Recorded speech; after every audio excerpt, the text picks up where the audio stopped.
We have other altars throughout the shop. One is the Red Queen altar, which is basically the soul of the Red Queen, and if nothing else, a prosperity altar, an altar of focus of our intention as artists and as shaman, as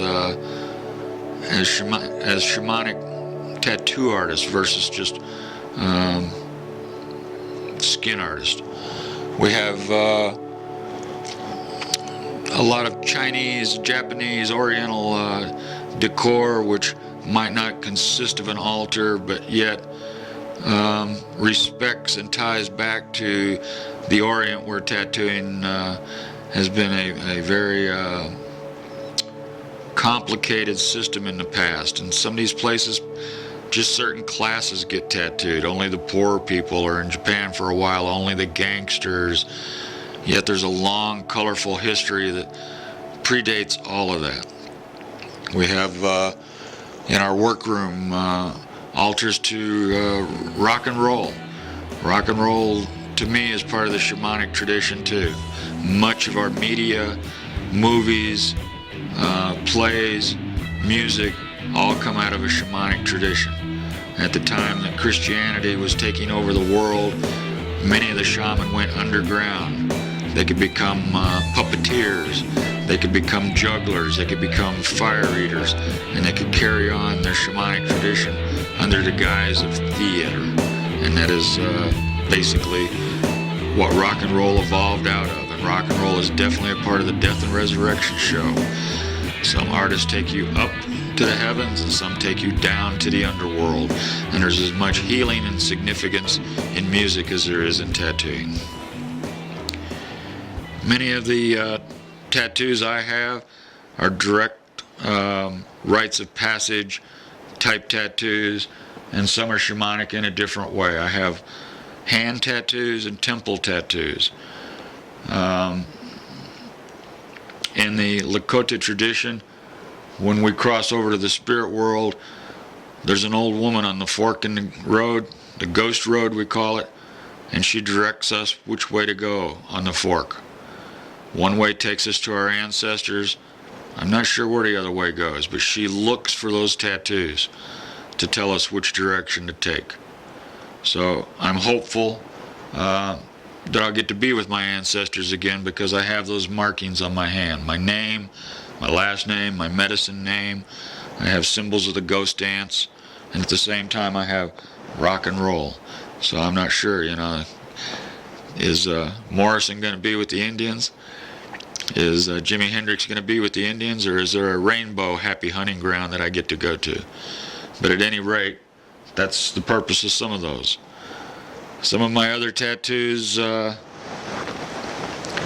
such as that, the comedy and tragedy mask, as they're called, I got that after Jeff McBride's Mystery School. That was a rites of passage for me. I was inducted into the Universal Brotherhood of Magicians. To me, that again is part of the death and resurrection show. Most of my tattoos have some kind of significance like that.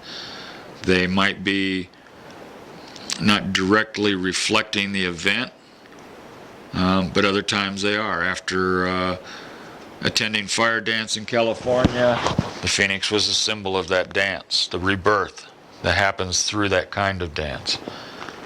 When Desert Storm started, when the first Gulf War started, I got Morrigan, the Celtic goddess of war, on my arm. Not because I'm pro-war, I'm actually pro-peace. I'm anti-war. I got that Celtic goddess of war, hoping it would help in some existential way. That possibly by honoring her, less men would die. I don't know. It just felt like the thing to do at that time. I have other tattoos that are Celtic knotwork. Besides being of Lakota ancestry, I'm Irish, before that Scottish, before that Scandinavian, and those areas were Celtic at one time. And Celtic knotwork represents our eternal search for enlightenment, our eternal search for knowledge. A lot of people come in and get Celtic knotwork because they're of that ancestry and they get it without knowing that that's what it represents. But it's still there. They're searching for something, and they get that tattoo that ties them back to their ancestors. It shows that somewhere in their brain or in their heart, they're looking for that connection. They're looking for an understanding, whether they come in knowing that or not. So at this point, I'm hoping that maybe this piece will help both customers and some of the other tattoo artists to realize the importance of what they're doing, to help them put a little more heart and soul into their decisions, and in the case of the customer, and into their art, in the case of the tattoo artist. But the one point I want to make is tattooing does not need to be elevated to a fine art. Fine art is not any higher than a shamanic ritual. A shamanic ritual is part religion, part spiritual, part healing, and is equal or above fine art.